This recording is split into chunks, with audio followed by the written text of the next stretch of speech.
Hey, what is up guys? MKBHD here. So Weird Hardware is back.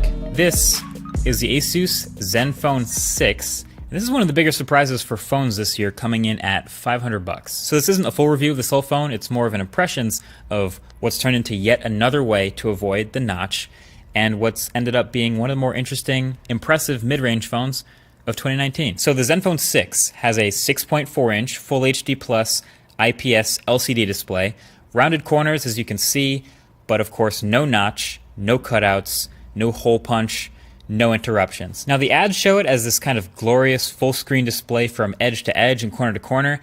It's a little more of a chin and a bezel than that, but we'll go with it. So how do they achieve this in a $500 phone, and where do they put that front-facing stuff?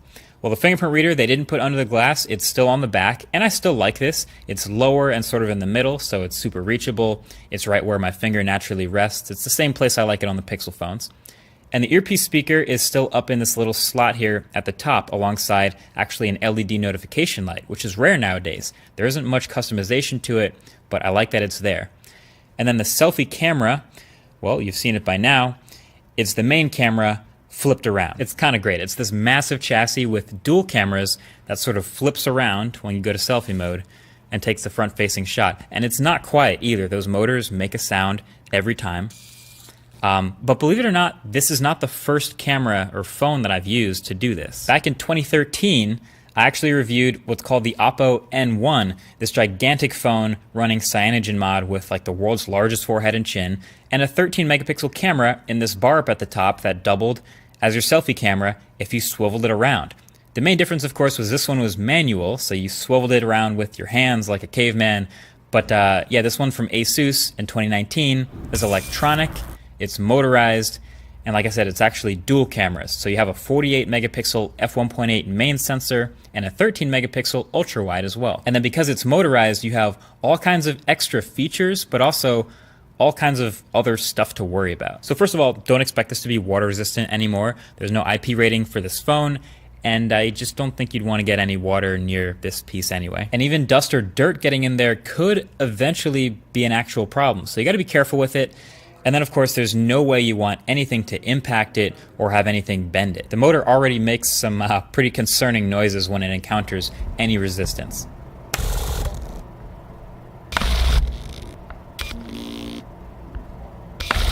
But like I said, the motor actually gives you the ability to do a bunch of other interesting things.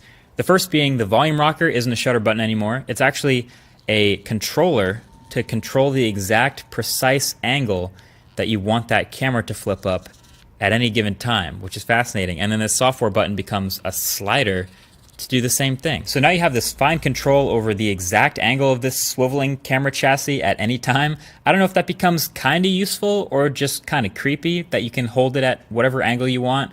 But it seems firmly in the gimmick bucket to me, at least that feature. But then in panorama mode, there is a fully automatic panorama tilt. So you can take a vertical or horizontal panorama by just hitting the button, and it uses the motors to move the lens for you across the frame. This is actually kind of useful. I could see someone just holding the phone perfectly still, and it'll spin up to a full 180 degrees to flat or until you tell it to stop, essentially maximizing your panorama quality. Now, I don't know how often you take panoramas. Personally, I don't do this a ton, but it works really well, and it's kind of hilarious that you can get yourself into the panorama if you let it flip all the way around. So that is a clever use of the motor. And then there is object tracking mode. So if you're trying to take a video or something without moving the phone of a subject, you can have it latch on to what looks like just contrast-based object detection, and then as long as that subject moves to the left, basically, the camera can swivel over and keep it in the frame as long as you keep that video going.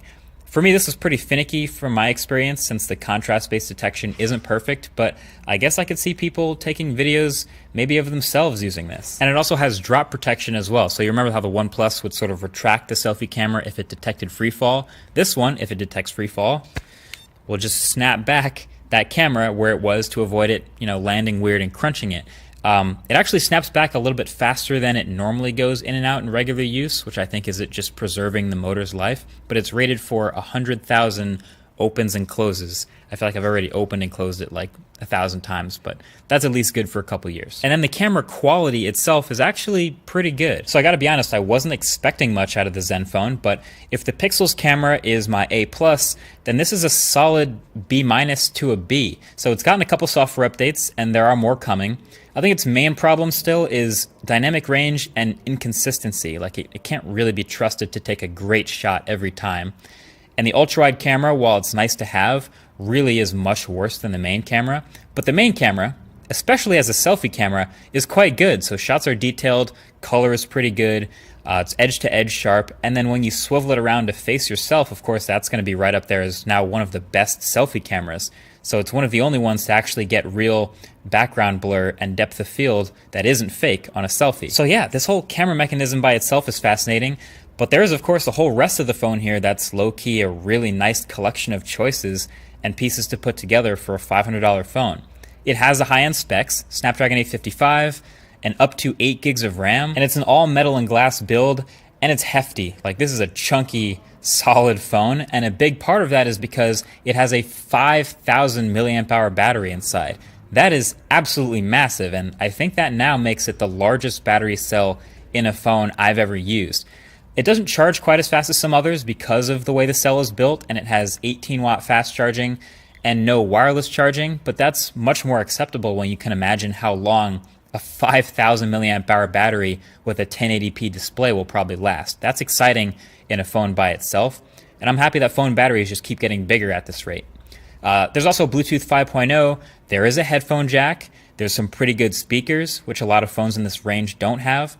A power button with this ring of blue paint around it, and then it has this extra button up above the volume rocker that by default is a Google Assistant button, so you can remap it to a couple other functions. So it's kind of halfway to being awesome, this extra button. So technically, yes, they let you customize it, but it's with a couple of sort of quick actions that they've pre-selected. I have single press to Google Assistant, double press to open or turn on the flashlight, which is cool.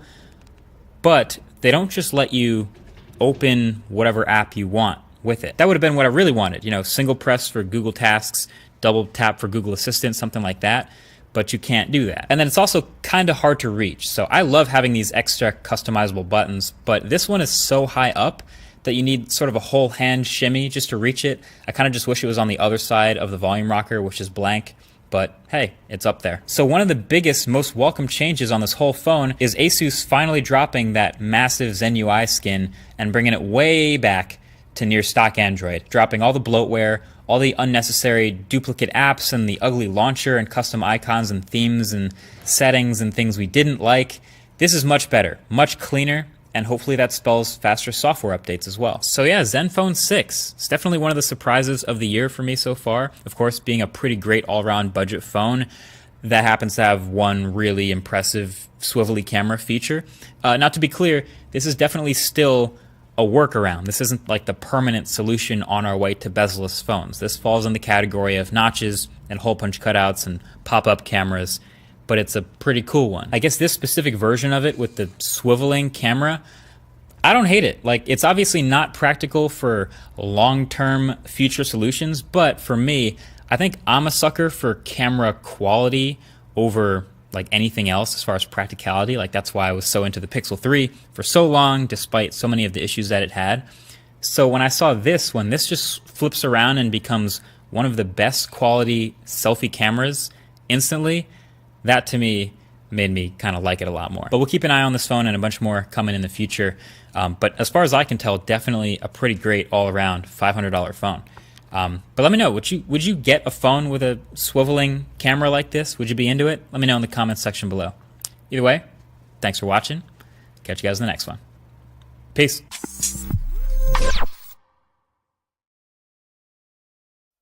It's called the ZenFone 6. I know nothing about it, to be honest. I mean, yeah, the specs are there. He just showed up with it. He said it's interesting and exciting, and it's a bit different. Something that it does is a bit different, so I'm kind of pumped to check it out, in fact. All right, so interesting phone here today. ZenFone 6. Got my hands on it. It's apparently pretty interesting, a little bit different. Has a feature that I feel like I saw before a really long time ago. A feature that I think some people might be a fan of. It's got a Snapdragon 855. 8 gigs of RAM. Is this a case or a... Oh, it is, okay. Basic kind of case. This is the device, so you can start to see some of the specs here. As I mentioned, Snapdragon 855, latest flagship from Qualcomm. It's got a 6.4-inch all-screen, a lot of people using that terminology these days, Nano Edge display with Corning Gorilla Glass 6, so it should be pretty durable. You see a little diamond there. And the flip camera, which is the interesting part of this particular device, front and rear, 48 megapixel Sony IMX586, and then a 13 megapixel ultra wide. Now, why would I want some crazy flippy camera? There it is, by the way. Woo! That's cool. And of course, the reason is because you get your best camera to always be your camera. Your best camera is always on the rear side of your device for obvious reasons. Now on this one, I guess that's not the case. Somehow this thing is gonna flip around and you're gonna get access to a dual lens setup. You have your basic big sensor lens, and then you've also got your wide angle. You're gonna get that wide field of view that I'm such a fan of, and also actually happens to be quite useful on a front-facing camera, so when the thing flips around, you can imagine that one being the popular choice. There's still a fingerprint scanner in the rear.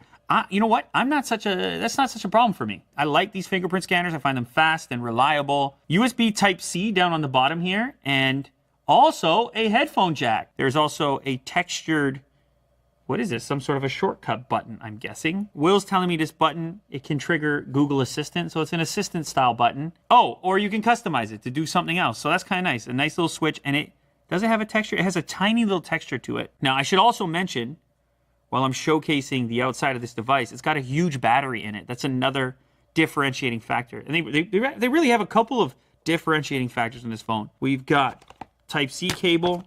There's a semi-decent, pretty decent looking headset included as well. Interchangeable ear tips to go with that headset, and then a quick charge power brick here. Let's boot this up, see if it has any power here. Oh, it definitely does. Okay, cool. Yes, it's an all-screen design. There's a bit of a bezel around the sides and a chin as well, but no notch. So the display is IPS, and it's 6.4 inches FHD+. So another cool thing about this device is it's expandable. It's actually got a triple slot. Look at the size of this SIM card tray. It's got a triple slot setup. So you can have 2 SIM cards, 2 nano SIMs, and a micro SD card up to 2 terabytes. Of course, who's buying 2 terabyte SDs, micro SDs? But that said, on the earlier episode of Lou Later downstairs, we showcased the 1 terabyte micro SD card. So that is a thing you can get right now. So if you're a big fan of local storage, not necessarily storing things in the cloud, you can put a large micro SD card in here, expand your storage from the available 256 gigs that comes on the phone. All right, so this is pretty cool. This is the smart key that I was mentioning earlier, which can wake up Google Assistant. And it actually is multifunctional. One press will call up Google Assistant. Press twice, it calls up Google Assistant and then runs your personal updates. Press and hold and keep talking to Google Assistant, and then when you release, Assistant will respond immediately. That's kind of cool. You can also customize the smart key function to fit your personal need. All right, I like that. This is set up. Let's get the brightness cranked up. Okay, so obviously not an OLED display. It's not all bad. It does one thing. It helps to bring the cost of this thing into, kind of an attractive range. Retail price, $499, kind of diving into the territory that OnePlus just left. Honestly, I'm having OnePlus vibes just on a home screen here. The bezel is a bit bigger here than on the OnePlus device, around the edges. But not so much so that it's going to be offensive. It looks like the experience here is pretty stock. Very stock, in fact. They're calling it Zen UI, but it's a very similar experience to stock Android. Okay, now I'm not even going to try to snap a rear camera yet because I'm just too curious. I got to hit this button. Here we go. Oh, it flips out. It flips up. Did you witness this, Jack? Why has no one thought of that? Look at this. Ready? It looks to me like we are fully in the era of motors on smartphones. 2019 is the motor year for smartphones. That is crazy. Why? I mean, you've got this amazing camera on the back of the device. Why not utilize it twice? Now, of course, it's not all rosy. This means you've got this mechanism in place. That motor, you're going to have to trust it. I'm going to switch between the portrait, the kind of typical focal length, and wide. So this switches over to the wide angle. A 48 megapixel Sony IMX586 flagship sensor, and then the secondary camera is a 13 megapixel 125 ultra wide, 125 degree field of view ultra wide. It's got some sort of an HDR process going on right away. I'm definitely beautified. I gotta toggle that back. Jack, that's not me. What is this? Am I not beautiful enough to you already? So without HDR on, you can immediately pick up a little more contrast in the old beard there. That's the wide one to give you an idea of focal range. And then we have the slightly closer one. It's a nice selfie. It's a good selfie. I still feel like in the skin tones, it's a bit softer, a little more forgiving. Yeah, it's pretty impressive, man. I mean, if you're into taking pictures of yourself, I mean, you're just getting way more resolution than you would typically get on a selfie image. Ooh, I feel like portrait mode has done even better. And now the beard is even more distinguishable. Of course, it's also capable 4K video. You're out like this, and you got the full resolution. Yeah, Kirk's right. So another advantage here. You now have a flash on the front of your device. And that's the wide aspect ratio right there. And then slightly more zoomed in on the standard focal range. Lots of resolution, very vibrant. Of course, I've got to evaluate the speakers. First, let's check out some dialogue on Unbox Therapy here. Oh, wow. Okay, so they've included something called Audio Wizard, including DTS surround sound. It's currently in normal mode with volume maxed. So let's head back to the video here. With Beats products, pretty much all of them, the expectation is... Okay, my usual test here where I check to see exactly where the sound is coming from. Vast majority is out of the bottom of the unit. Benefit there is going to give you a little bit more detail coming straight at you, but all your low end, most of your frequency range is going to come out of the bottom, and you can block that, unfortunately. It is possible. A bit bigger than AirPods. It's way bigger. It's like... Let's say I go to vocal on the DTS. Ear, like this. And you have interchangeable it really works as well. That's a pretty cool feature built in. Standard for athletic style earphones. See, that's one of my problems with a lot of these devices is that, like, out of the box, they can be muffled in exchange for some extending the bass piece of your sound profile. This one gives you the option to select. I'm curious when I play some music, so let's go ahead and do that. Wow. Okay, now keep in mind, it's currently... This is loud. Okay, so it's currently in voice enhanced mode. Oh, I don't know. Let's try pop mode. It really changes the performance of it. I'm just going to play it on the iPhone here just for a comparison.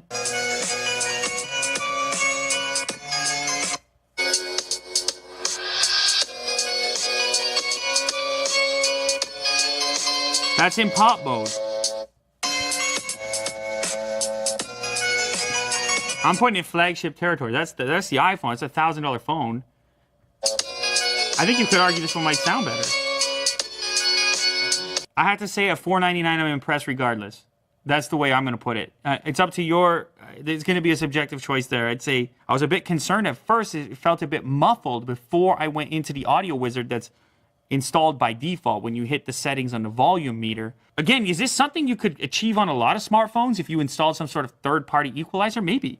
But they've done it right out of the box, and some of their presets sound great. So at $499, I'm pretty impressed with that package right there, sound-wise. This device is not OLED, so to give you a breakdown of how that kind of might affect you, there's a quick one, too.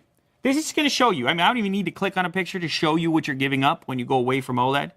You might get slightly better battery consumption out of the LCD.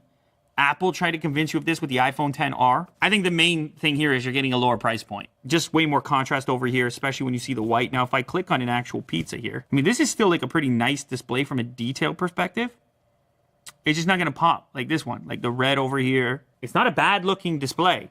It's just let's not pretend that it's OLED, because it isn't. All right, so what can I say about this device? I think it's kind of promising at this price. I mean, I'm constantly bringing up price because that's really what it comes down to.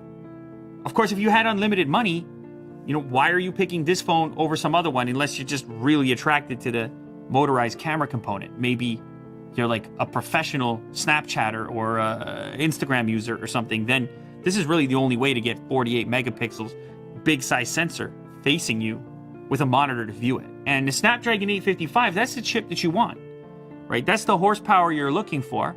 And it's becoming a little bit more difficult to find that chip at an accessible price, especially when it's paired with a half decent camera and a 5,000 milliamp hour battery. So I think it's a pretty competitive price point at $499.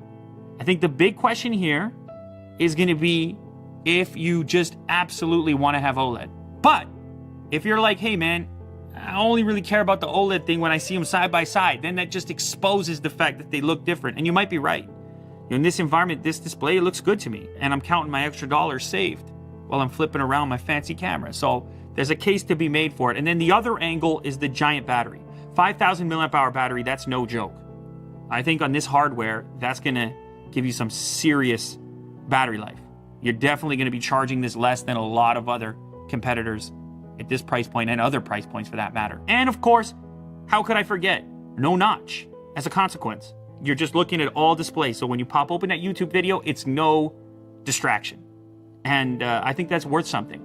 I think that's actually a pretty valuable thing. And it's increasingly the case. We now have more options. Notchless options are a real thing in 2019, and that's a good thing. But there's also going to be those of you that are apprehensive in the no motor camp. You're the same people that were commenting in the OnePlus 7 Pro video saying, that's just not for me. I'm not ready for a motor in my smartphone. And that's a valid point as well. Now, I'm sure in this case, the testing has been done as well, just like 300,000 times on the OnePlus side. But you just can't change the fact that it's a moving component, and there's a motor in your smartphone. And up until now, that just wasn't even a thing. Now you have options for which phone you want and which motor. This one has a cool factor. Can't take that away. You're probably using some boring slab right now. That's a party trick. You pull that baby out for the group selfie and people are like, this man is onto something. You're doing something I'm not. So we got to add a little value there as well. I think it's an interesting package, and I think it probably deserves some attention. It's the ZenFone 6 with maybe the coolest, craziest camera contraption I've seen, definitely, in a long time.